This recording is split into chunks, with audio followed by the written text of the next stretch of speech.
नमस्कार। आज कंगना रनौत का प्रेस कॉन्फ्रेंस हुआ। प्रेस कॉन्फ्रेंस में कंगना ने क्या कहा वो आपको आगे दिखाएंगे।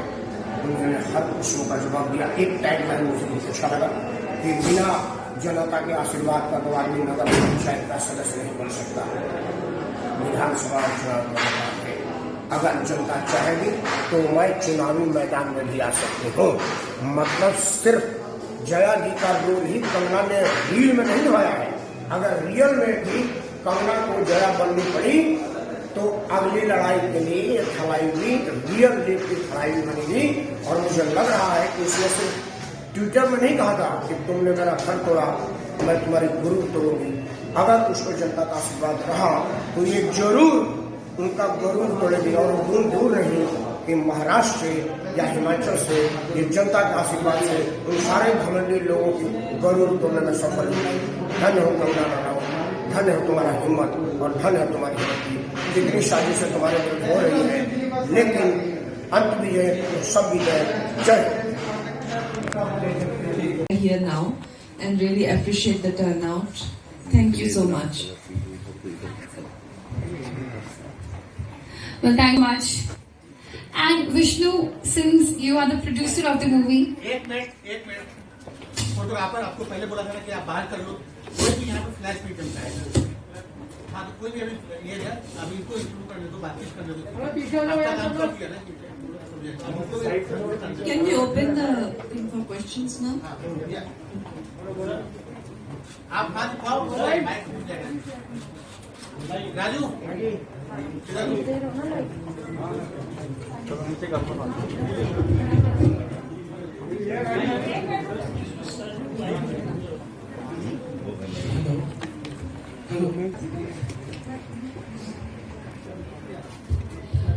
सबसे पहले तो आप सबको बहुत धन्यवाद कि आप लोग इतने ज्यादा टर्नआउट में आए। शायद मल्टीप्लेक्सेस में ये फिल्म हिंदी में रिलीज नहीं हो रही है, कृपया करके सिंगल स्क्रीन को सपोर्ट करें। और मल्टीप्लेक्सेस पहले भी बहुत ज्यादा प्रोड्यूसर्स को बुली करते आए हैं और अभी भी उनका रवैया वैसा ही है। तो मैं चाहूंगी कि आप इस फिल्म को अपनी पूरी सपोर्ट दें। और दूसरा आपका जो क्वेश्चन है कि मैं पॉलिटिकल मुद्दों पे काफी बातचीत करती हूँ। आई थिंक मैं देश के लिए बहुत ज्यादा मैं एक देशभक्त हूँ, राष्ट्रवादी हूँ, तो देश के लिए हमेशा बोलती हूँ। तो अक्सर लोगों को लगता है कि मैं पॉलिटिक्स के लिए बोलती हूँ। शायद एक ही बात है, लेकिन मेरे लिए एक नहीं है, क्योंकि मैं कोई पॉलिटिशियन नहीं हूँ। मैं एज अ रिस्पॉन्सिबल सिटीजन और वो इंसान जिसको लोगों ने आज इस मुकाम तक पहुंचाया है, तो मैं लोगों के हक की, देश के हक की बात करती हूँ। और राजनीति मुझे करनी है या नहीं करनी है, ये मेरा निर्णय नहीं होगा। आप लोगों की इच्छा के बिना, लोगों की सेवा के बिना एक पंचायत का चुनाव तक नहीं जीत सकते हैं।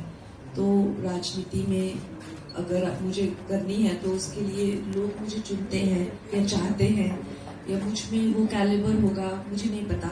अभी तो मुझे लगता है कि मैं एक अभिनेत्री के ही दौर में अच्छी हूँ और काफी खुश हूँ। लेकिन कल को अगर लोग चाहेंगे और मुझ में वो देखेंगे और मुझे चुनेंगे तो definitely I would love to. नमस्कार कमला जी, मैं नूनी जैन नमोकार चैनल से। जैसे कि आपने एक लीडर का रोल प्ले किया है जयललिता मैम का, जो कि 6 बार तमिलनाडु से चीफ मिनिस्टर रह चुकी हैं। क्या लगता है कि ये चीज मेल ईगो को कहीं ना कहीं हर्ट कर सकती है, क्योंकि हम एक मेल डोमिनेंट सोसाइटी में रहते हैं, या कहीं ना कहीं मेल माइंडसेट को चेंज करेगी कि हाँ महिलाएं कहीं भी और आदमियों से कम नहीं है, आगे ही है एक तरह से। देखिए, तलाईवी में ये चीज बहुत अच्छे से प्रदर्शित होती है कि जिनको सबने सोचा कि वो कभी राजनीति में नहीं आ सकती या इस लायक नहीं है जो एक पूरे इतने वॉलेटाइल स्टेट को संभाल सके, वो 1 नहीं 2 नहीं 3 बार चीफ मिनिस्टर रहती हैं। और उसके साथ ही में ये चीज जो है कि औरत और पुरुष के बारे में कम और इससे ज्यादा एक स्त्री सशक्तिकरण के बारे में ज्यादा है। जरूरी नहीं है कि पुरुषों को नीचा दिखा के ही एक स्त्री का सशक्तिकरण हो। मैं इसलिए कह रही हूँ क्योंकि तलाईवी में जो उनके प्रेरणा के स्रोत बताए गए हैं, श्री M.G. रामचंद्रन MGR, वो एक पुरुष होने के साथ वो बहुत ज्यादा उनको प्रोत्साहित भी करते हैं। और कहीं ना कहीं उनके गुरु भी हैं राजनीति में। तो ये एक बहुत ही संकीर्ण सोच हो जाती है कि अगर आप महिला हैं तो पुरुषों के नफरती करके आप आगे जा सकती हैं या उनको मजाक ही चखा के आप आगे जा सकती हैं। कुछ होते हैं जो आपको नीचा दिखाते हैं, कुछ होते हैं जो आपको आगे आने में सफलता करते हैं।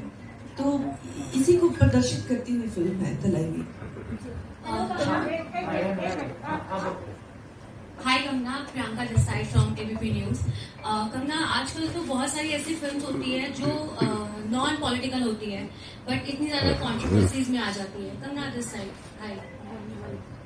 एंड अभी क्योंकि आपकी जो फिल्म है कम्प्लीटली बेस्ड ऑन पॉलिटिकल, उसके ऊपर भी बेस्ड है बट टचवुड कोई कंट्रोवर्सीज नहीं हो रही है। और आजकल तो non political film I think हर फिल्मों पे कंट्रोवर्सीज होती है।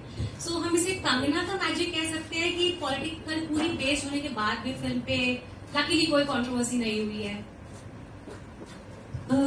आई थिंक जो मेरे डायरेक्टर हैं, फिल्म के डायरेक्टर जो हैं श्री A.L. विजय, वो बहुत ही सुलझे हुए इंसान हैं और जिस तरह से उन्होंने फिल्म बनाई है वो एक स्त्री की जर्नी ज्यादा है और पॉलिटिक्स के बारे में है, लेकिन किसी को नीचा दिखा के उनको आगे नहीं दिखाया गया है और ना ही कोई किसी तरह की ऐसी ट्रिक्स इस्तेमाल की गई हैं कि जिसके करके मीडिया में एक बवाल मचे।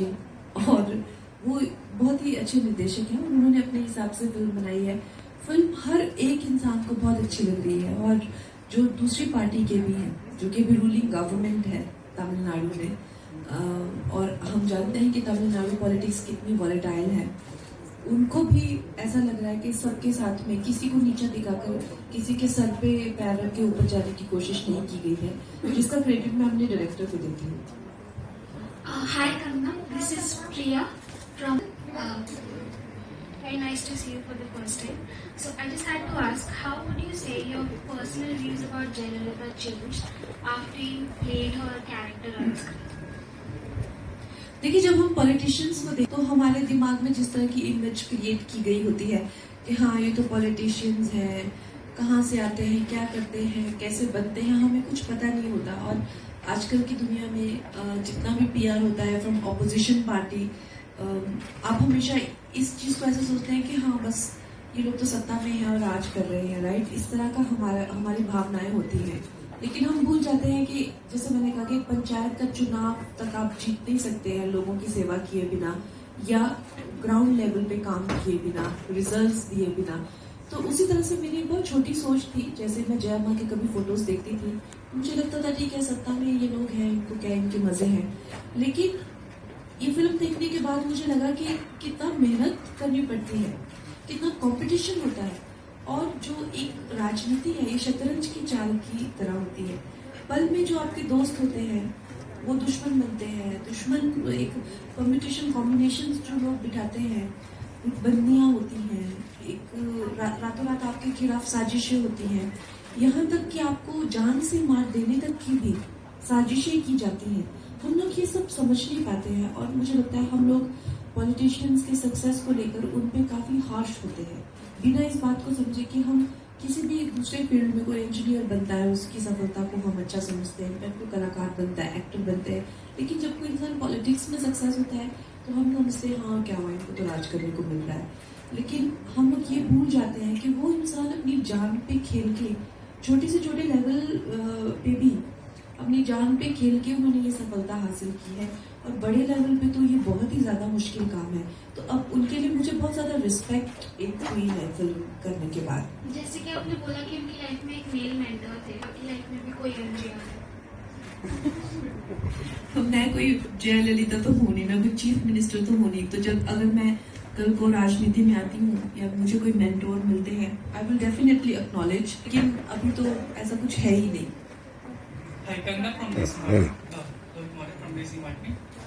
हर एक कैरेक्टर को निभाने के बाद कोई ना कोई उस कैरेक्टर को पंच होता है जो कैरेक्टर अपने साथ ले जाता है। आपने जयललिता जी का कैरेक्टर निभा के कौन सा कैरेक्टर अपने साथ लेके हमेशा रहेंगे आप? ये अभी तक आपसे छूट नहीं है। उनके कैरेक्टर में बहुत ज्यादा ऐसी चीजें हैं, लेकिन एक दृढ़ निश्चय जो है उनमें वो बहुत ही काबिल तारीफ है। जैसे कि हम सब जानते हैं ये as a matter of fact है हिस्टोरिकल फैक्ट है कि जब उनका अपमान किया गया था तो उन्होंने चैलेंज किया था कि अब मैं चीफ मिनिस्टर बन के ही सभा में वापस आऊंगी, और उन्होंने वो करके दिखाया।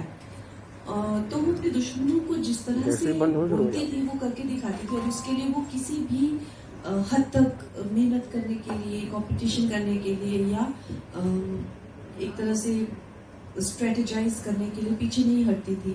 तो आई थिंक ये उनकी एक बहुत अच्छी बात है जो मैं हमेशा अपने साथ रखना चाहूंगी। करना आपसे सवाल है कि जब आपको ये रोल ऑफर हुआ तो क्या था माइंड में कि आप इसे जस्टिफाई कर पाएंगे या नहीं, या किस तरह से इसको लेके चलेंगे? मेरे लिए काफी एक, जैसे मैंने कहा, एक साउथ में बहुत ज्यादा उपलब्धि हासिल की गई महिला है वो, और वहाँ उनके मंदिर तक है और लोग उनकी पूजा करते हैं। और जब मेरी कास्टिंग अनाउंस हुई थी तो सबने कहा था कि ये बहुत गलत हो रहा है कि साउथ इंडिया से साउथ इंडियन लड़की को ही मौका मिलना चाहिए। और कई लोगों ने इस बात की बहुत ज़्यादा आलोचना भी की थी कि कंगना जो है वो एक नॉर्थ इंडियन है और वो पहाड़ों से आती है, तो ऐसा क्यों। लेकिन आज वही लोग जिन्होंने मेरी आलोचना की थी मेरी तारीफ के पुल बांध रहे हैं, और वही लोग जो तमिलनाडु से बिलोंग करते हैं वो ये इस बात को मान रहे हैं कि अम्मा का जो कैरेक्टर है वो कंगना से बेहतर कोई नहीं कर सकता था। तो ये मेरे लिए एक बहुत बड़ी उपलब्धि है। लेकिन शुरू में जब इतना लोगों ने आलोचना की तो मुझे भी कहीं लगा कि ऐसा तो नहीं कि मैं कुछ बहुत बड़ी गलती करने जा रही हूँ। आपसे एक सवाल है कि हमने देखी बहुत अच्छी है, लेकिन क्या ये रियलिटी के कितने आसपास है, या इसको कमर्शियल एंगल के लिए कितनी लिबर्टी ली है आपने? This film is based on a book, and that book is 100% real. So it's based on real events. 100% it's real. Kangna, here I'm Zeba from. I wanted to ask, after a few years, when you look back at this film and this role, do you think this will be like a highlight in your filming career? Hope so, most definitely. In terms of an actor, it is a film which has given me tremendous scope to rise from where I already was, and if it is appreciated and if it is accepted the same way, then it will definitely be a turning point in my career. And another thing, since the film has been shot in several languages and it's also being released in several Indian languages, is this the way forward to capture a pan-India audience for every filmmaker? Most definitely. We need to discourage American films and English films taking over our screens, and we need to behave like one nation and one purpose. And we need to stop dividing each other based on South India, North India, and and we need to enjoy our films first. There are so many films, Malayali films, Tamil, Telugu, even now Punjabi industry is coming up. We need to encourage regional industries, and we need to develop our own infrastructure as far as the creative industry is concerned. Otherwise, the day is not far.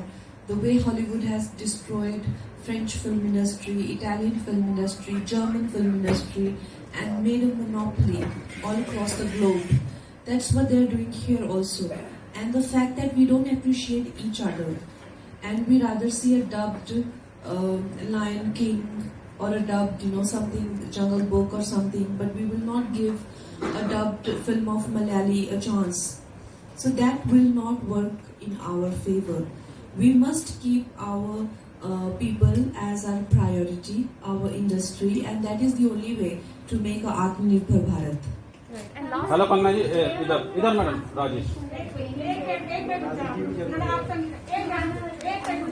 How do you relate your struggles with Jayalalitha? Because she's also been through her own journey as a woman. How do you relate that? Secondly, how has your battle been with the multiplexes? Did you get any positive response after that? So I will combine your question also, ma'am, in that about weight loss and weight gain. So because the journey was from 16-year Jayama to 42 year, so I had to show all that in almost 1.5 years that we shot in. I had to gain 20 kgs weight and lose in the same film. So these were some of the obstacles that I had to face along with learning Bharatanatyam. These are parts and parcel of an actor's life, and this is my job, so I choose to do it. But I also faced many health issues. My cholesterol was very high, and dancing with that kind of weight also gave me various issues like backache and knees ache and all that. So I wouldn't recommend it to anyone. Another thing that you said about how do I relate to her struggles? As a woman working in men's world, of course, I feel that women are underestimated, and especially in the roles of leadership. Wherever it comes to leading, women are not the most obvious choices, and Jayama also struggled with that. And when I tried to become a director, I also faced a lot of flack and a lot of bullying from all across. I was even banned by the media and the film industry, and what all dramas happened, we all know. So these are the things that I face also. I gave some kind of political opinion and my house was demolished. Even though later court, they told them that it is a criminal act to do that. So I was vindicated, but at the same time openly my voice was, they tried to crush my voice under their feet. And also now the same thing is happening with multiplexes. Now we see that multiplexes in Hindi, they are not releasing my film, but they have different rules for big heroes, like we have seen in the past. They have been very much okay in releasing big hero and big studio film. Well, I think this kind of gangism, groupism happens all the time, but the kind of response that we are getting, and the film is coming in single screens, I am sure that people will support the film and support the single screens, because these big bullying multiplexes have been bullying and producers even before pandemic. And I think we should put our faith and our focus on single screens. Hi Gupta, Divya from ANI. First of all, many congratulations for the film. And you're playing a very strong personality yet again for the screen. So my question to you is, what was the toughest part of playing Jayalalitha, and how has her political journey influenced your perception for politics? I just answered that, for me earlier politics seemed like something that these people just get lucky, like a very primitive approach when you see their pictures in the media, and massive smear campaigns around almost every politician. There is no politician who doesn't have a controversy. The popular ones, they all have. Even Jayama has a lot of controversies to her credit. And if you, like, in her own words, if you go by the controversy, they make her appear like the most hated woman in the world. Then how come people keep choosing her over and over and over again? So there is, of course, there is this perception, which I also had, that these people are just so lucky and just ruling everyone and all that. But when I did my research and understood the dynamics of politics, it is not an easy profession and easy field. You've got to, you've got to work on ground level, and also you have to be popular with people. There is an X factor as a politician that you need, and also, of course, the results. You've got to give results. You've got to get votes and popular. This thing that you've got to be popular, and you've got to prove and show results in terms of what you brought about, the difference, and it has to reflect in the data. And with Jayama, people were so happy, and most people, IAS officers and bureaucrats who worked under her, they remember her as one of the most intelligent and remarkable women. When you as somebody who's not been able to go to school or complete her studies, and you handling hundreds of IAS bureaucrats and officers, it's not going to be easy, right? If you if you are not going to take charge, they will take you for a ride.